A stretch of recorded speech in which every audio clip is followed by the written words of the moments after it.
এই যে জনগণের স্বাধীনতা, জনগণের ভোটের অধিকার, জনগণের কথা বলার অধিকার, এর বিরুদ্ধে কিন্তু আবার ষড়যন্ত্র শুরু হয়ে গিয়েছে। এবং এই ষড়যন্ত্র কারা করছে? এই ষড়যন্ত্র যারা করছে তাদেরকে জনগণ একটি নামে ডেকে থাকে। জনগণের পক্ষ থেকে তাদেরকে একটি নাম দেওয়া হচ্ছে। কি নাম জানেন? গুপ্ত। জনগণ তাদেরকে গুপ্ত নামে ডাকে, কারণ জনগণ দেখেছে তখন এক রূপ, আবার সময় হয়ে ওই দিক, তখন এক রূপ। বিভিন্ন পরিস্থিতিতে বিভিন্ন সময় তারা রূপের পরিবর্তন করে। প্রিয় ভাই বোনেরা, এরা যে শুধু রূপের পরিবর্তন করে তা না, এরা দেখেন জনগণকে তারা কিভাবে অপমানিত করে।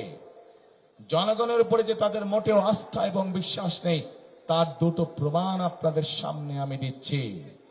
প্রিয় ভাই বোনেরা, আপনারা নিশ্চয়ই প্রত্যেকটি মানুষ উপস্থিত দেখেছেন দুদিন আগে এই যে গুপ্তের দল, তাদের যে দলীয় এক নেতা, প্রধান নেতা আছে, সে একটি অত্যন্ত আপত্তিকর কথা বলেছে বাংলাদেশের খেটে খাওয়া মা বোনদের বিরুদ্ধে। দেখেছেন আপনারা?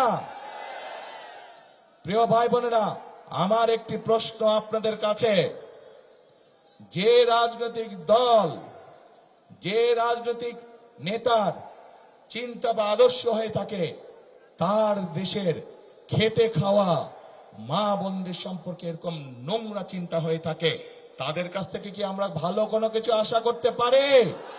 তাদের কাছ থেকে কোনো ভালো কিছু আশা করতে পারি না। এবং এটির প্রমাণ আমরা 1971 সালেও দেখেছি। 1971 সালে তাদের বিতর্কিত ভূমিকার জন্য বাংলাদেশের লক্ষ লক্ষ নারী, লক্ষ লক্ষ মা বোনেরা, তাদের সম্মান হানি হয়েছিল। কাজে প্রিয় ভাই বোনেরা, এদের কাছ থেকে আপনাদেরকে সতর্ক থাকতে হবে। এদের ব্যাপারে জনগণকে সতর্ক রাখতে হবে। তারা মুখে বলবে একটা, কাজ করবে একটা। যাদের নিজের দেশের মানুষ সম্পর্কে মিনিমাম যারা সম্মান করতে জানে না, নিজের দেশের মা বোনদের সম্পর্কে যাদের মিনিমাম সম্মান নেই, তাদের কাছ থেকে আর যাই হোক আমরা কোনো ভালো কিছু আশা করতে পারি না।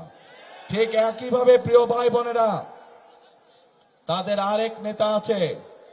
সেই নেতা তাদের দলীয় কর্মী সমাবেশে বলেছে যে 12 তারিখ পর্যন্ত তার দলের নেতা কর্মীরা জনগণের পা ধরে থাকবে, 13 তারিখ থেকে জনগণ বলে তাদের পা ধরবে। তাহলে এবার বোঝেন তাদের চিন্তা চেতনা কেমন ধরনের। অর্থাৎ জনগণকে তারা 12 তারিখ পর্যন্তই দেখে রাখবে, 13 তারিখ থেকে তারা এমন পরিস্থিতি তৈরি করতে চায় যেখানে জনগণের নাভিশ্বাস উঠে থাকবে। অর্থাৎ জনগণের প্রতি তাদের কোনো আস্থা, কোনো বিশ্বাস নাই, জনগণের শক্তিতে তারা বিশ্বাসই করে না। প্রিয় ভাই বোনেরা, আমরা বিভিন্ন পত্র পত্রিকা সহ বিভিন্ন জায়গায় বিভিন্ন খবর দেখছি। কি সেই খবর?